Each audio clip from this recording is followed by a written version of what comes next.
Yeah, I'm going to talk about computing bounds of SSA values in MLIR.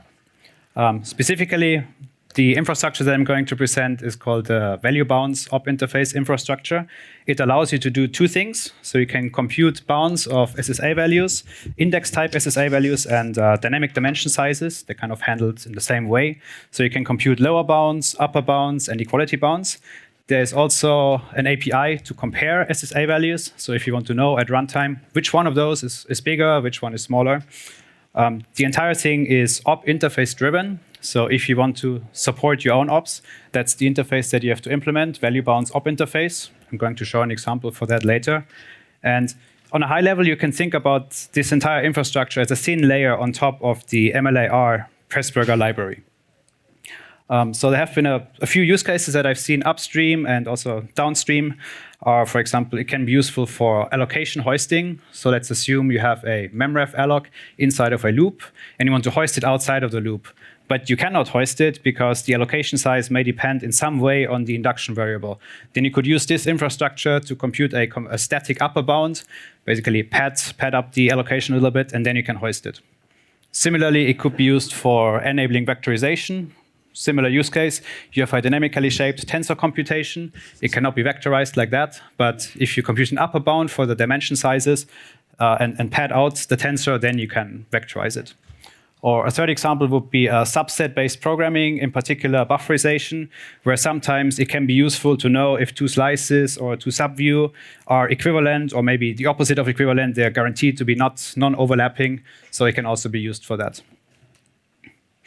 So in the following, I'm going to go through a few examples so you can see how to use that infrastructure. So this is one of the main entry points into the value bounds op infrastructure. So it always goes through this value bounds constraint set. There are a bunch of static functions that you can call. And this function, you would use that one to compare to SSA values or index typed or SSA values or shaped value dimensions. And so basically, you have a left-hand side and a right-hand side, a comparison operator, which can be equals, less than, less equal, greater equal, or greater than. And the variable here can be either one of either a index type attribute, it can be an index type SSA value, it can be a shaped value and a dimension of that shape value, or it can be an affine map with operands, and the operands, again, can be variables. And then you get a Boolean value, and if it's true, then it means that this relation was proven. If it returns false, then it means either we don't know whether this is the case, or maybe the opposite holds. All right, so here's an example. We have a test case with two additions, and these two additions, they basically do the same. The only thing that's different here is the operands are swapped.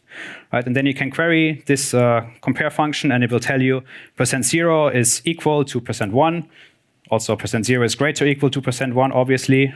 %0 is smaller %1, it will say false, because that's not the case.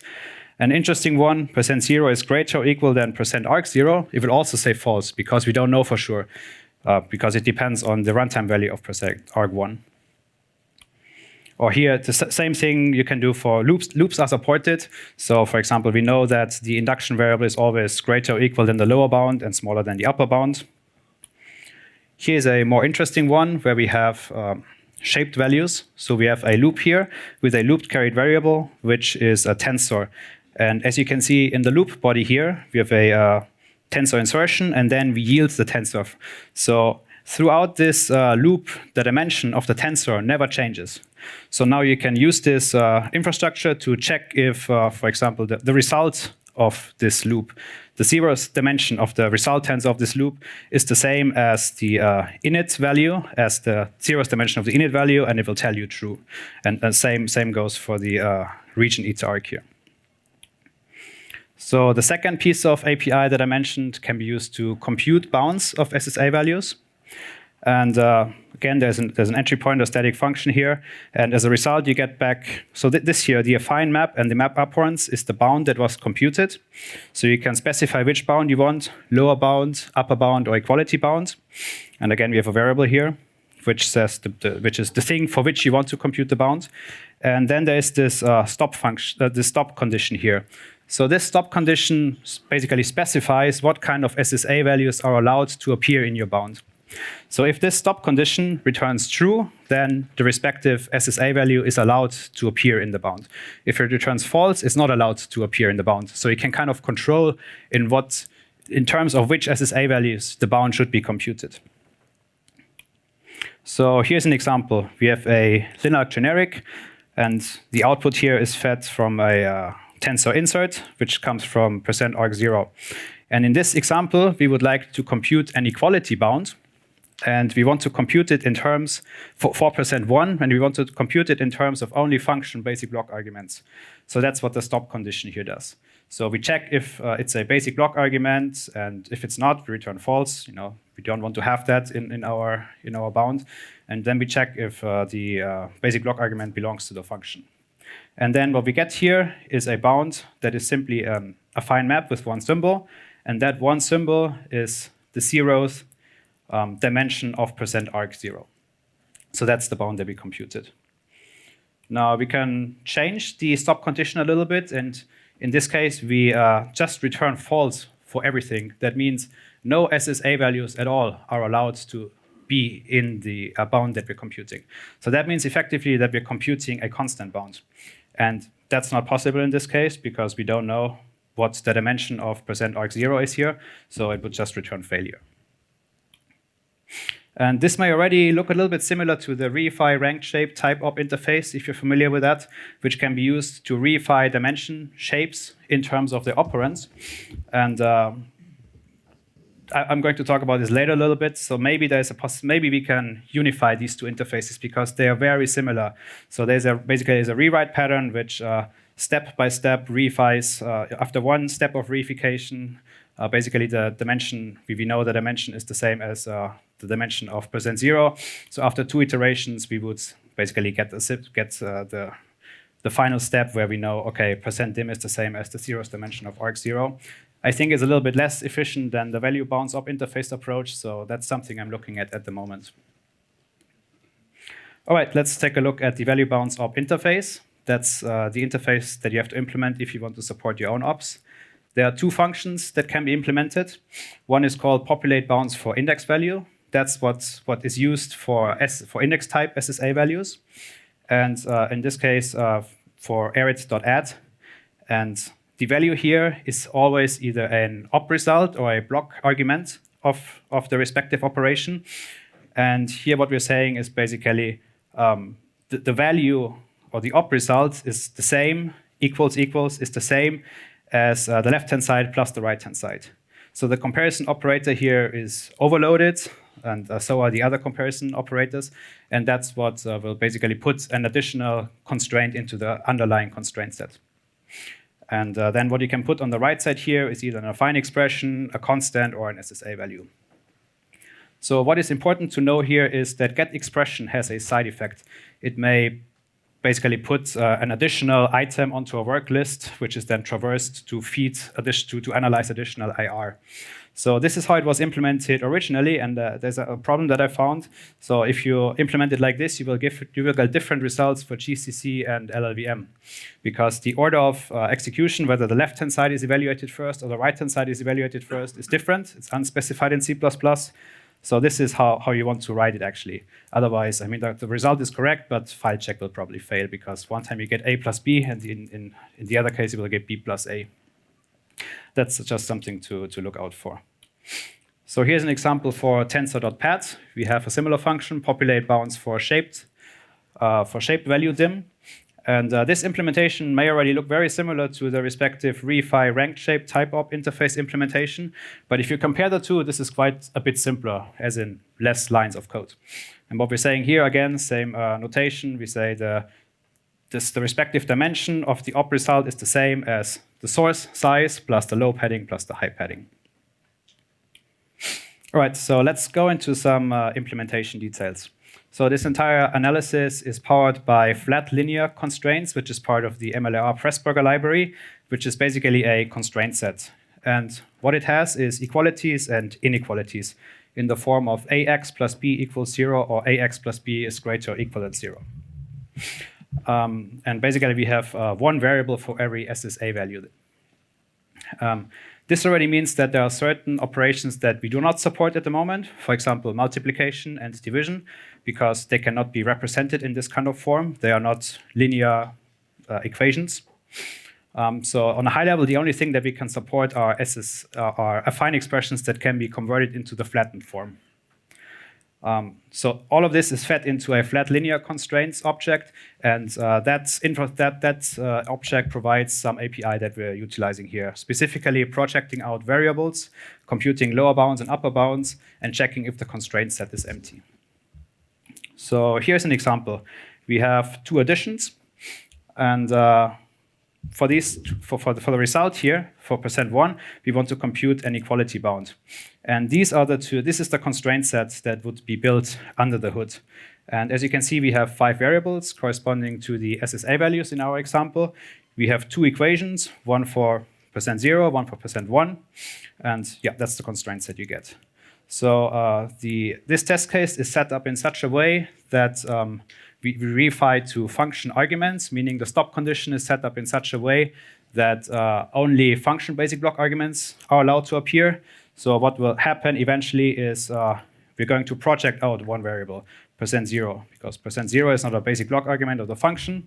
So we're going to project that one out, and the 2 equations will be merged. So that's what's done by the Pressburger library internally by querying the respective API. And then we can reify the constraints, and what we get is an affine apply. Or we could also reify it in terms of Arits dialect operations if you want to. So this slide shows on a high level how we analyze IR. And so let's say we start with a compute bound call. So we want to compute a bound for a certain SSA value. The first thing that's happening is we put it on a work list. In the beginning, the work list is empty, so we're going to put it at the beginning of the work list. And now we have a loop that basically processes items from the work list. And as we process items, we may put additional stuff onto the work list. So we take the first item from the work list, then first thing we check is if the stop condition is satisfied. If that's the case, then we stop exploring that part of the IR. That's why it is called stop condition, because that stops the traversal. So if that's the case, we just take the next item from the work list. If that's not the case, we call the value bounds op interface implementation, which may have statements such as, okay, bound this variable by such and such. And here we have this get expression call, which I said earlier has a side effect. If we see this get expression operand for the first time, then we're going to add a column for the operand into the constraint set, and we're going to put the operand onto the work list so that it will be processed in a future iteration of this loop. Okay, and then when we're done with that, at the very end, a work list is empty, then we're done analyzing the IR, and now comes the second phase. We're going to project out all values, all variables that we don't want to have in our bound. These are all the variables for which the stop condition does not hold. Then we just compute the bound using the Pressburger library API. And finally, we may want to materialize the bound in IR, or if you don't materialize it, what you get is an affine map plus a vector of operands.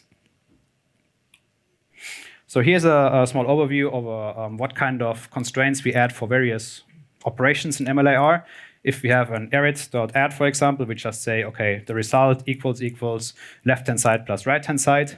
If you have a constant, we simply add a equation which says, okay, this SSA value equals the respective constant. If you have a memref.subview, we say, okay, there are two columns that will be added in this case because it's a 2D subview. And we say, okay, the first dimension size is the same as % size, which is passed as size 0 here, and similar for size 1. There's also a kind of catch-all check for destination style ops. So you don't need to implement this interface if your op is a destination style op. So these destination style ops have the special property that the output tensors, there's this concept of output tensors, which are tied to op results, which are tensors of the exact same shape, and the shape must also match at runtime. So examples for that would be tensor.insert or linear generic. So this is handled very similar to the memref subview, but we don't take the size from the operands here directly, but from the respective tied tensor output operand. Okay, and affine max and affine apply are also supported. So you can, for example, see for affine.max, we are going to add an inequality. Or similar for SCF4, we would add an inequality for the induction variable. So there's one op that is interesting, SCF if. So if you think about the constraints that we would have to add for the result here, they would look as follows. The result is greater or equal than the minimum of the two yielded values. And the result is also smaller or equal than the maximum of the two yielded values. So that is not something that we can represent in the constraint set, because we can't have these kind of min-max expressions in there. But there's something that we can do. If we know which one of %A and %B is larger, we can add some constraints. Specifically, if we know that %A is smaller or equal than %B, we can add constraints that %R is greater or equal than %A, and %R is smaller or equal than %B. And the same goes for the other case. Right, and the way this is implemented, there's another piece of API that I haven't shown earlier yet. In the implementation, we would have basically this populate and compare function. And we would check, is the then value smaller or equal than the else value? And in that case, we add the respective constraints here. And this populate and compare will basically put the then value and the else value onto the work list and process the work list until we're done. So basically until the stop condition holds. So this will basically analyze additional IR. Right, and SCF4 is handled in a similar way.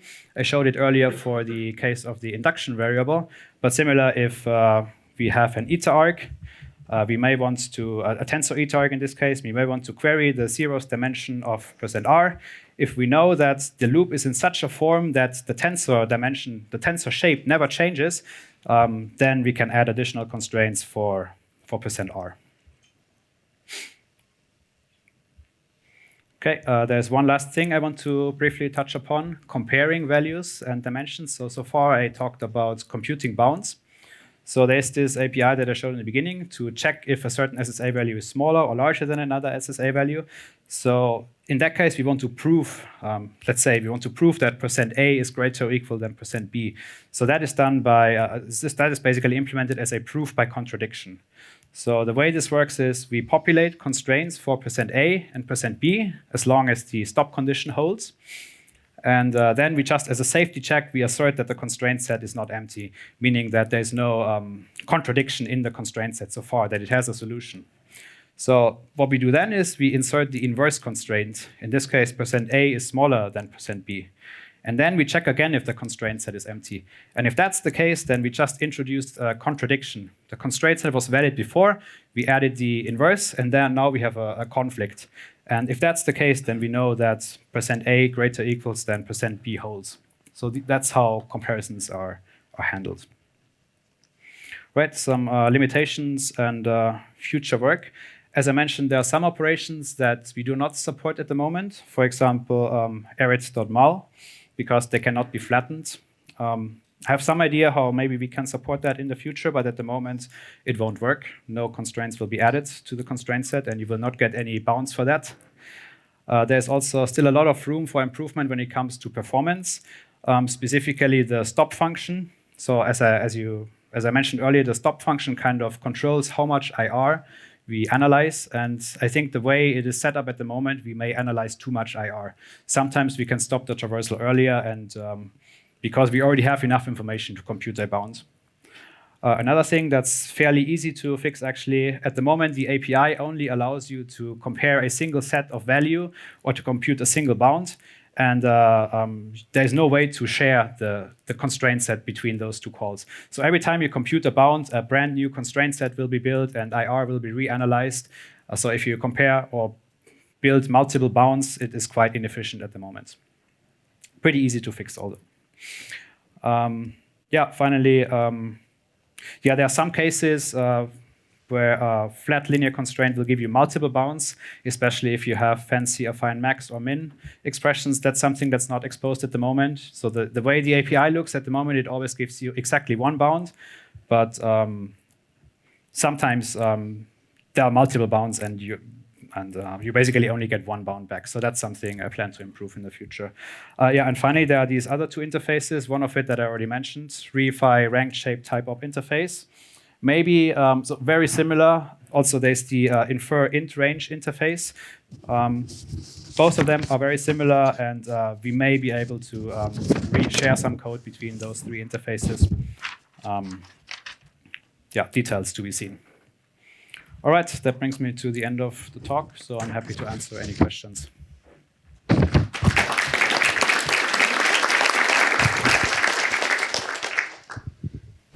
So we have time for questions. Thank you. Do you think it would be reasonable to extend this to other kind of integers or even floating point maybe? Floating point, I think, will be difficult. I think it's an integer constraint set, but other floating points should be possible. Actually, I had a PR. It's not sent out for review yet, but the difficulty there would be what happens if the integer overflows. And I think the way it is stored in the constraint set at the moment is it cannot overflow at all, so that would not be modeled. But apart from that, yes. So defining bounds on a value sounds like a data flow analysis. Have you thought about integrating this with a data flow framework? Yeah, good idea. I'm actually not very familiar with the data flow analysis framework in MLIR, but maybe something can be done. What I would like to have from your thing in the data flow is a stopping condition, because data flow will go and iterate through the entire IR until a fixed point. Okay. And that's extremely expensive. Any more questions? Hi, so I was also wondering, is the infrastructure really extensible with custom types, like which might be like based on integers or index types? Can we extend them for new types? I think anything that is in essence an integer would work. The limitation there is really in the underlying MLIR Pressburger library. So the data type that they use for representing equalities and inequalities is called MP_int, which is, I think, a variant of AP_int, and I think it has unlimited precision. I think it cannot overflow. So if it can be somehow represented as an integer, I think it should work. Okay, thank you. More questions?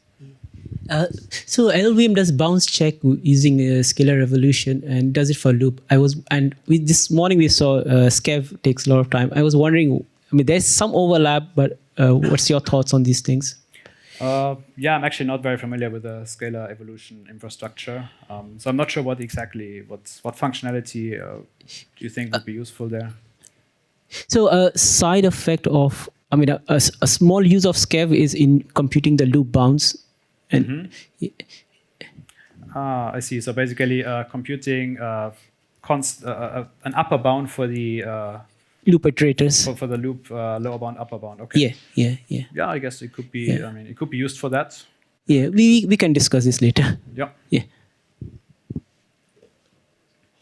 So more questions? So do you consider like add like a probability for different range of like equality interval? Probability. Yeah, for different range. Well, this one always gives you an exact okay. number. Okay. Yeah. Okay. But, okay. Any more questions? Okay. Let's thank that speaker. Thank you.